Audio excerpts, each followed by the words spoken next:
because they think it is making their plant healthier, but in fact, it's actually damaging the plant. If you have a few houseplants in your home, then you probably understand that houseplants don't like certain things like direct sun or to be left without water for weeks. Well, in this video, I've got 6 things that houseplants hate that might actually surprise you and could be one of the reasons why your plant might be struggling without you knowing why.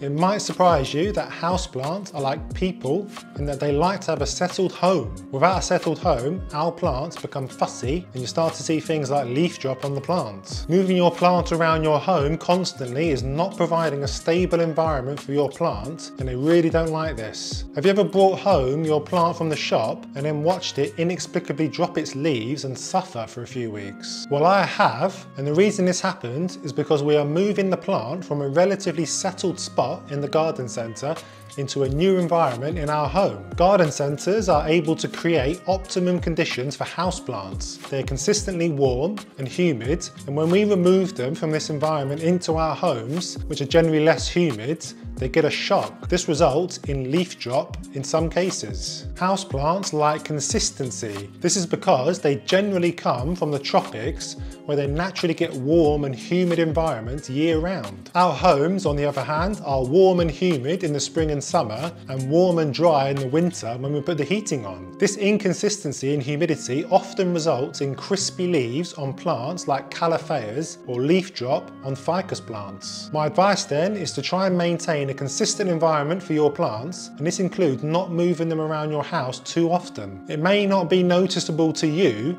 but your house will have different environmental conditions in each area that your sensitive plant will pick up on. A south-facing living room will be warmer and more humid than a north-facing bedroom, for example. So if we regularly move our plant between each space, we are not creating a consistent environment and our plant will become fussy. So pick a spot and try to leave the plant there to become settled. Without a strong root system, your plant will not grow healthy and strong. If the roots are good, your plant is good. So it's therefore really important that we look after the roots of our plants and ensure they do not become rotten. Rotting roots is one of the most common reasons beginner plant owners kill their plants. And one of the main causes of this is planting your plant into too big a pot. I think we can all appreciate how time consuming and messy uppotting all our plants is each year. I know this is one of my least favourite plant care routines, and one way you may be shortcutting this is to pot your plant up into a much larger pot than it's currently in. I've done this myself in the past to the detriment of my plant. The school of thought may be that if you pot your plant up into a much larger pot, you won't have to do it again for a few years. But be warned, this can be seriously detrimental to the roots of your plant. If you pot your plant up into a pot that is far bigger than the root ball of the plant, then the ratio of soil to roots will be weighted far too much to soil, which will lead to excessive moisture problems for the roots of the plant. Soil retains moisture,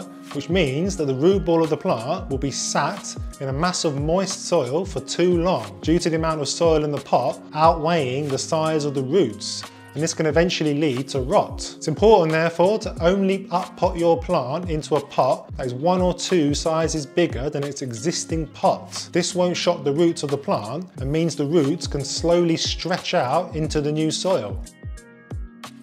This next care tip is a common plant hack among indoor plant growers, but it's one that your houseplants hate because it's not good for the roots of the plant and it's adding gravel or stones to the bottom of the pot your plant lives in. This care hack is a bit of an old wives' tale and is commonly used to help with water drainage in the soil. The importance of good soil drainage is often highlighted amongst experienced indoor plant growers, and adding gravel to the bottom of plant pots has long been thought of as a good way to improve drainage. Gravel or stones is added to the bottom of the nursery pot with potting soil added and the plant planted. This means that the plant is sat in soil with a layer of stones at the bottom of the pot that acts as a reservoir for water to pool and for the roots to avoid. It's thought that this prevents the roots sitting in water and becoming rotten. But this really does not work in practice. Your plant's roots won't stop growing as soon as they hit the gravel. They'll continue to grow into the reservoir, defeating the point of the hack. All we are doing is essentially reducing the amount of soil that the plant can use in the pot, which will be unhealthy for the plant. Your plant needs soil to draw up the moisture and nutrients it needs for growth, and depriving the plant of this will mean a less healthy plant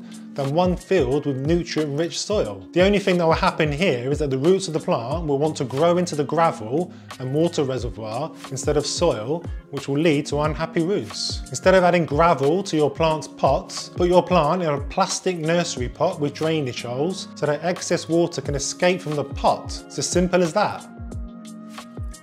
Houseplants don't like to be fussed over. I mentioned this earlier with my advice not to move your plants around your house too often, but something else that houseplants don't like is being touched too much, particularly succulents. Succulents, such as echeverias, have something called farina on their leaves. Farina is the white powdery coating of wax you've probably noticed on the leaves of succulents like echeverias, and it plays an important role in keeping your succulent healthy. This powdery coating protects the leaves from excessive water absorption because it's water repellent. Excessive water for the succulent will lead to mushy leaves and a generally unhappy plant. It's therefore really important we do not touch the leaves of our succulents to avoid this coating from rubbing off. If you were to look at the leaves of your echeveria, you'll probably notice lots of marks on the coating of the leaves. Generally, keeping this coating completely intact without any marks will be difficult, but it is important to try to avoid this as much as possible. This is because damage to the farina is irreversible and cannot grow back, so we are left with a mark on the leaf. Smudging or leaving our fingerprints on the leaves will be permanent, so the plant will look unsightly until that leaf falls off. I do really struggle with this myself, as you can see with my echeveria, but it's something I'm looking to improve going forward.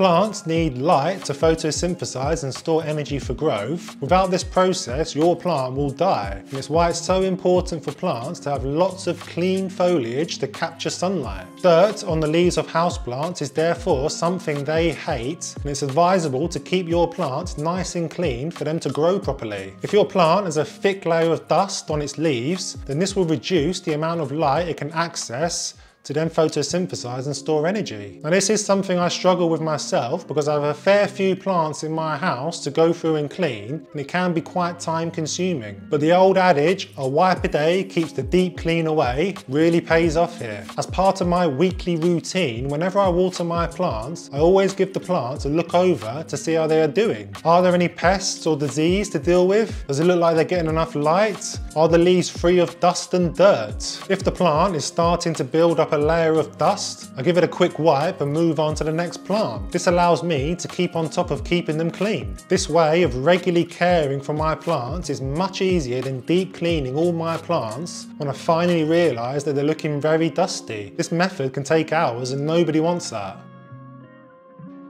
The next thing houseplants hate is a common thing that lots of people regularly do because they think it is making their plant healthier, but in fact, it's actually damaging the plant. It's a houseplant care tip that gets banded around constantly on YouTube and blog posts, even though there is no evidence that it does anything good for your plants, and that is to mist your plants. Misting the leaves of our houseplants stems from the idea that houseplants need high humidity to thrive in our homes. Calophyas, for example, do need high humidity to stop them developing those infamous crispy brown edges on the leaves of the plant. So if we can increase the humidity in our homes, then we can have happy calophyas. The problem is that increasing the humidity in our homes is very difficult without a dedicated humidifier. Our homes are generally low in humidity, particularly in the winter when we have central heating on, and many people believe that misting our plants increases the humidity around them. This is really not the case. In fact, there is no real solution to this without investing in a humidifier that you can set up to the requirements of your houseplants. I guess it's assumed that the water you have sprayed onto the leaves of the plant will slowly evaporate and provide extra humidity in the air around your plant in the process. The problem is that misting your plant only serves to moisten the leaves of the plant, which then dries quickly, therefore not providing any extra humidity for the plant. The amount of evaporation given off from the wet leaves will be so minuscule that no extra humidity is provided. Doing this will only increase the risk of fungus and rot developing on the leaves because you're leaving water droplets on the leaves to dry. There are other hacks out there that apparently increase humidity, such as placing your plants on top of trays of pebbles with water, or the more outlandish hack of boiling water in your kitchen all day to evaporate water into your house, but all of these will not increase humidity for your plants. Like I say, the only thing that will do this for you is a dedicated humidifier that you can place near your more sensitive plants. Check out this video here where I talk about 5 beginner houseplant care tips I wish I knew earlier so that you can learn from my past mistakes and have healthy, happy houseplants in your home.